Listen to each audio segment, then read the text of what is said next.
Hello YouTuber family, તમારું સ્વાગત છે મારા બ્લોગમાં। તો આજે બનાવીશું સ્પેશિયલ છાશનો મસાલો, અને એ પણ બિલકુલ માર્કેટમાં મળતો હોય તે રીતનું જ। તો આપણે એક વાસણ ગેસ પર મૂકી દઈશું। બધો જ મસાલો પહેલાં આપણે શેકવાનો છે। તો અહીંયા મેં એક નાની વાડકી ભરીને જીરું લીધું છે। હવે એ જ વાડકીના માપથી હું ધાણા લઈશ। આખા ધાણા લીધા છે, અને એ જ વાડકી છે એમાં અડધી વાડકી મેં વરિયાળી લીધી છે,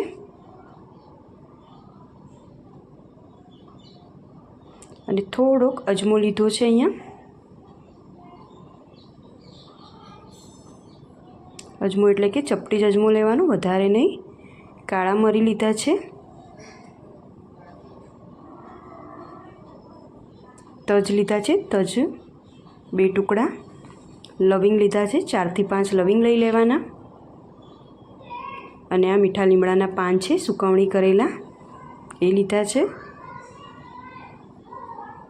અને આ ફુદીનાના પાન છે એ પણ સુકવણી કરેલા છે।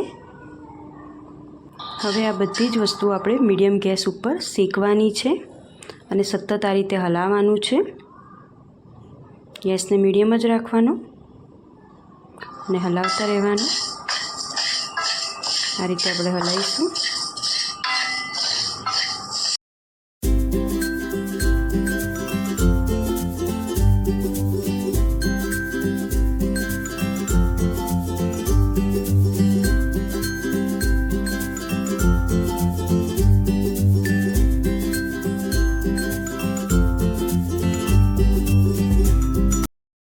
લગભગ આપણે 5 મિનિટ સુધી આ રીતે હલાવીશું।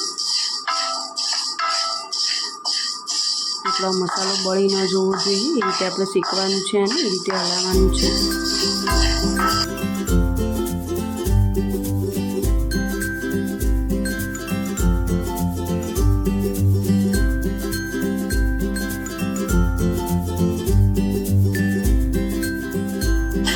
આ રીતે ઘરે જ બનાવશો તો બજારમાંથી આપણે જે પેકેટ લાવીએ છીએ એના કરતાં તો ઘણો બધો વધારે બનશે મસાલો। તો જો આપણે આ રીતે વચ્ચે ચેક પણ કરીશું। જો આ રીતે દાણાઓ મેં લીધો છે, આખા દાણા લીધા છે, એ આરામથી તૂટે છે કે નહીં એ ચેક કરું છું હું।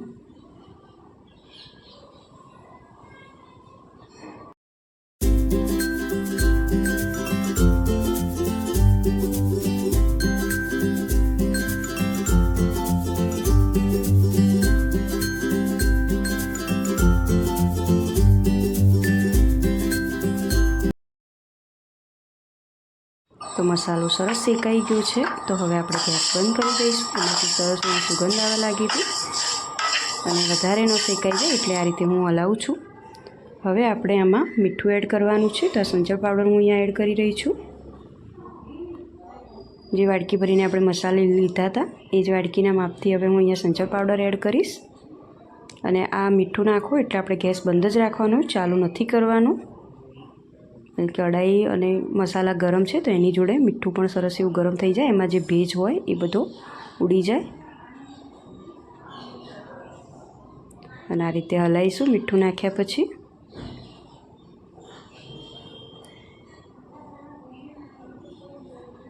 અને થોડુંક 1 ચમચી આપણે જે રૂટીન મીઠું ખાતા હોઈએ છીએ વ્હાઈટ, એ નાખીશું આમાં, અને આને વ્યવસ્થિત આપણે હલાવી દઈશું બરાબર।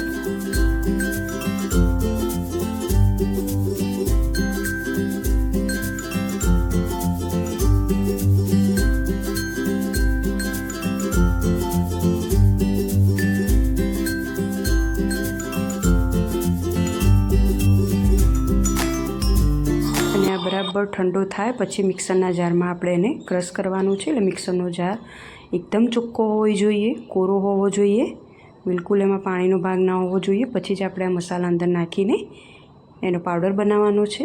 તો બધા જ મસાલો જે શેકેલો છે આ મિક્સરના નાના જારમાં હું લઈ લઈશ।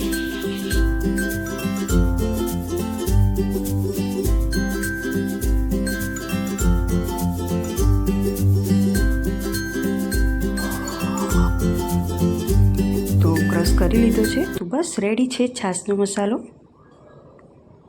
જે તમે રોજ આપણે ઉપયોગ કરીએ છીએ આનો। મિક્સરનો જાર થોડો પણ જો ભેજવાળો હશે એટલે કે પાણીવાળો હશે તો અંદર ગઠ્ઠા પડી જશે મસાલાની અંદર.